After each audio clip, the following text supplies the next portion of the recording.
Enrique Guerra, autor de un libro, ¿Tiempos violentos se llama?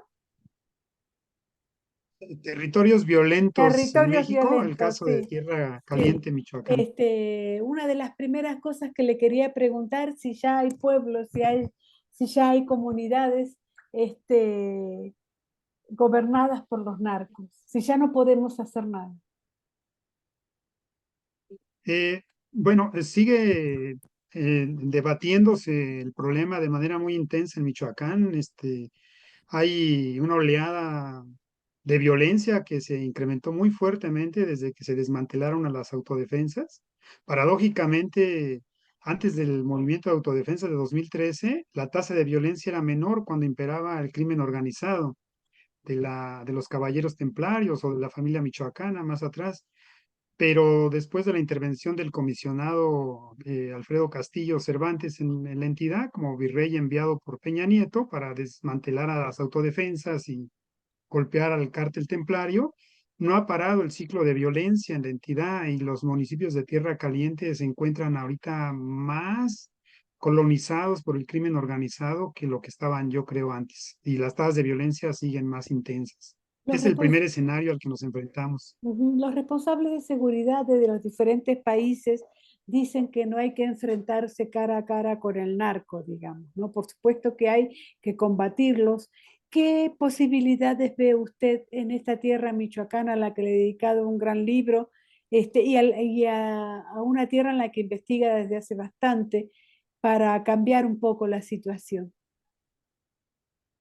Yo considero que, como el libro que escribí, Territorios Violentos en México, el caso de Tierra Caliente, lo que intenta mostrar es que el Estado no puede solo abatir los ciclos de violencia, como ha mostrado con los operativos que van y vienen, especialmente desde Felipe Calderón.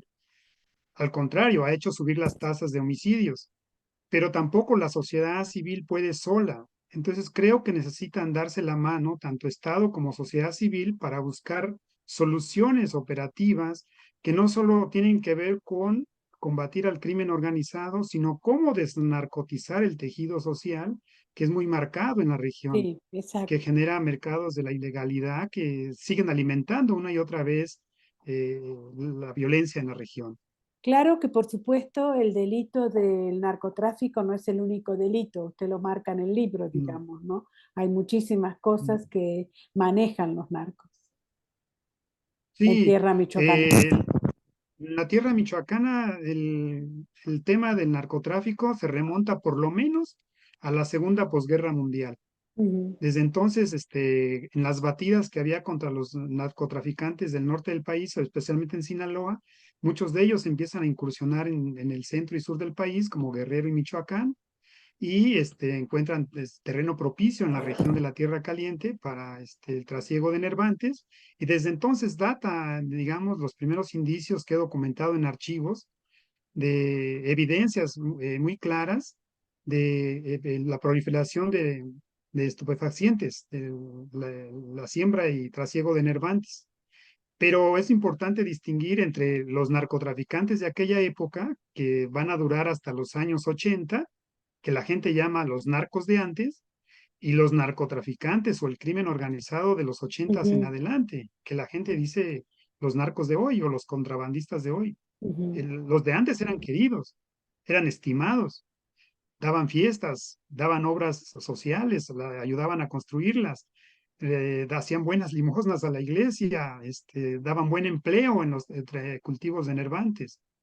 Entonces eran personas queridas que cuando iban a vender sus cargamentos a la frontera, eran recibidos con una fiesta por el pueblo y el cura asistía a bendecir los cultivos o a bendecir ese cargamento que se iba. Entonces había como un tejido social ahí que cubría de manera muy peculiar esas actividades ilícitas en una zona que yo llamo gris, que en la que también había connivencia con las autoridades del momento, pero a partir de los 80, con la crisis económica muy fuerte que vive la agricultura del país, eh, empiezan a disminuir los apoyos estatales a los agricultores de la región y eso provoca que más gente se introduzca al cultivo de nervantes y que crezca el poder del crimen organizado, además que tiene que ver con un cambio en el mercado de las drogas, en su diversificación y que se amplía con la entrada en vigor del TLC en los años 90.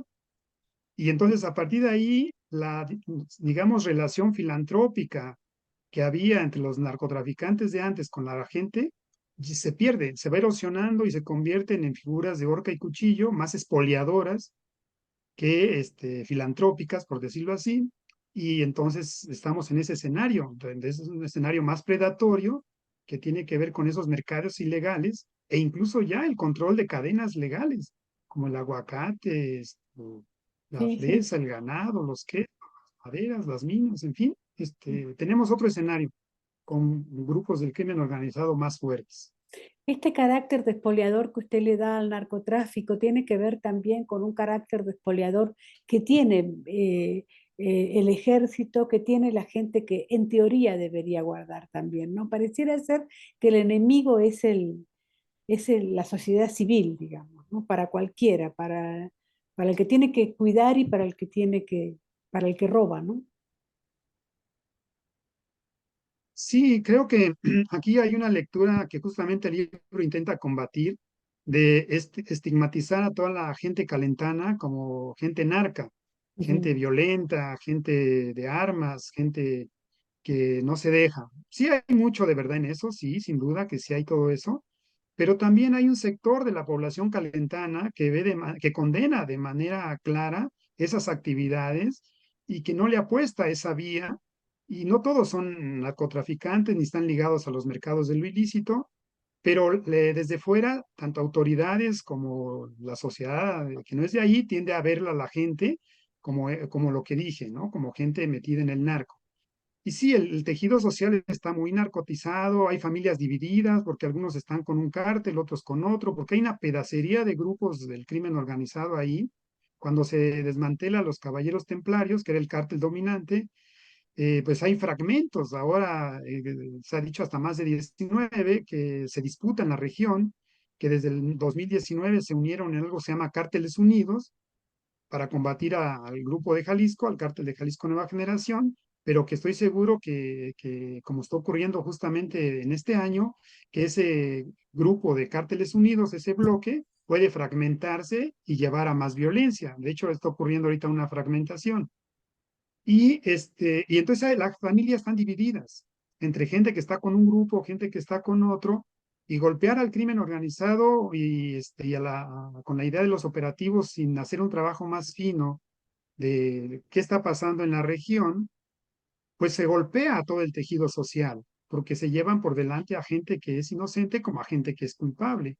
Creo que hace falta una labor de inteligencia más intensa y apoyos locales que sepan quiénes están en un lado, quiénes están en otro, para saber a quién se combate.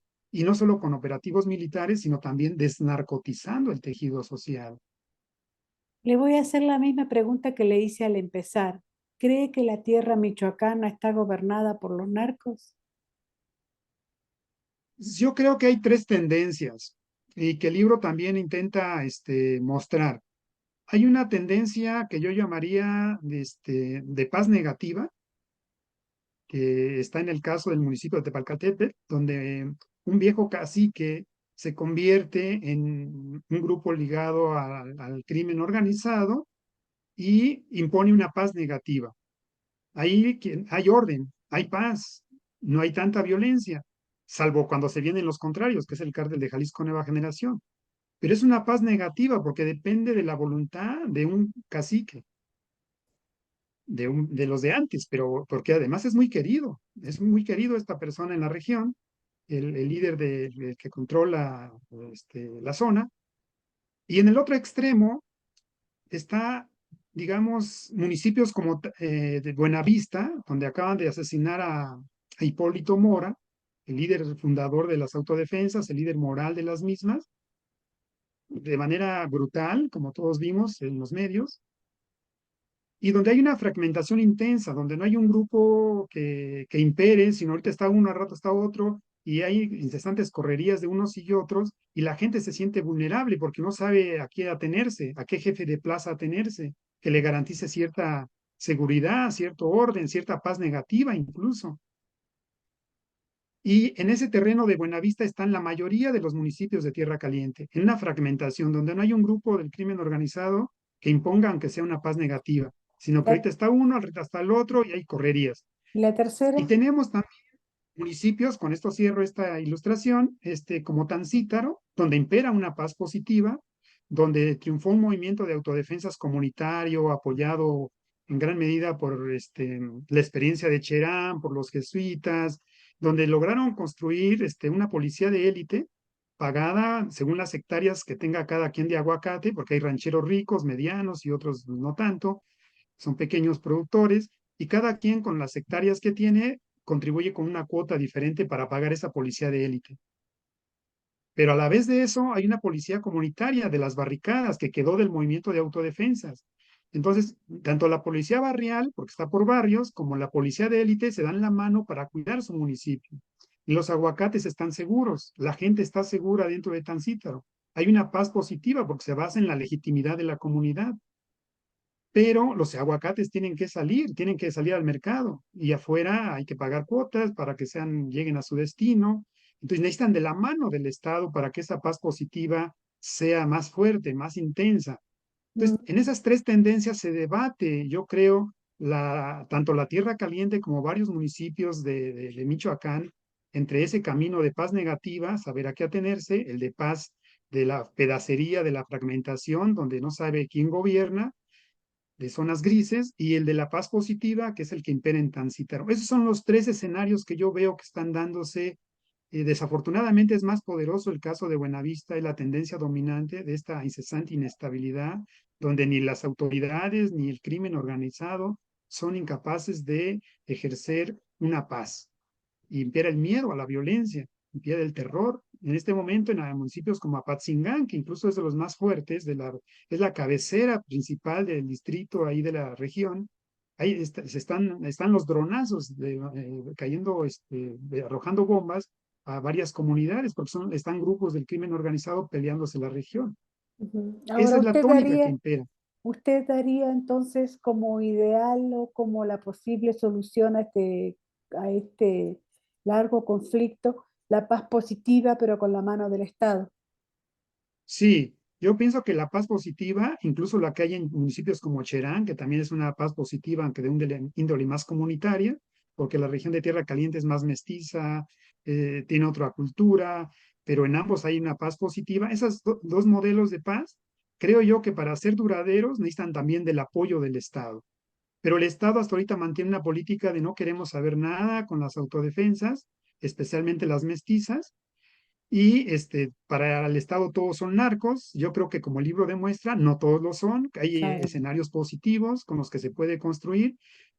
Yo le llamo redes moleculares de la sociedad civil con las cuales el Estado podría, digamos, apoyarse para hacer círculos virtuosos que destruyan a los círculos negativos del crimen organizado y de la narcotización del tejido social. Porque en Tancítaro no solo hay seguridad, también hay intentos muy serios por desnarcotizar el tejido social.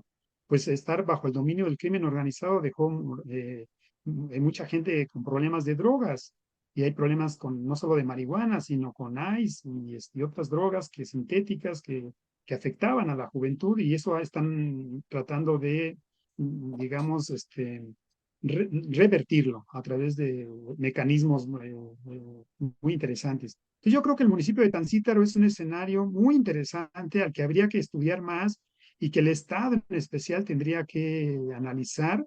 De hecho, opera un bando mixto de policía, no se cierran a la colaboración, son celosos de su autonomía, de su autogestión, pero no se cierran a colaborar. Entonces ya hay un apoyo, digamos, con la policía estatal para un bando mixto de vigilancia, pero han puesto como condición que los policías estatales de ese bando mixto sean nombrados por la comunidad, que no vengan de afuera, que sean de ahí de la región, que la comunidad diga, estos van a ser los policías estatales, porque solo confían en su gente. Esa Ujú, es la condición que ponen. ujú. La última pregunta, si uno va a Michoacán en estos momentos que encuentra mucha violencia, encuentra lugares turísticos a los que no puede asistir, encuentra una ruta muy difícil de transitar. No, yo creo que Michoacán, es muchos Michoacanes, digámoslo así. El propio Hipólito Mora lo vio.